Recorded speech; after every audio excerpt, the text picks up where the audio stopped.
Gusto ko sanang bumili ng stocks pero hindi ko alam kung paano at saan. Tanong po yan ng isa sa ating mga followers. Ganito po, may good news ako.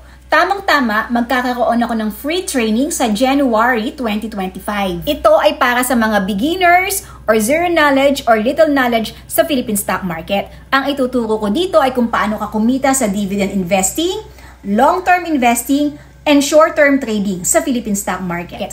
Asahan ko ang attendance mo sa January 2025. Online po ito. Ilalagay ko yung link dito at sa comment section, mag-register ka na. Mahirap mag-umpisa sa wala kang idea, wala kang kaalam-alam.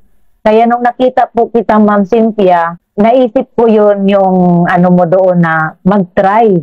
Kasi sabi ko, kung wala namang imposible kasi mahirap naman mag-stop. Kasi iniisip ko kung maganda naman ito, why not naman na hindi ko itutuloy.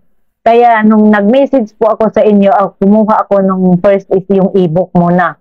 Tapos nung nabasa ko na maganda naman pala, doon ko sa ebook nakikita talaga yung step by step na ay ganito pala. So parang naiintindihan ko siya na kahit sa ebook pa lang, nakikita mo na kung paano ka magsimula.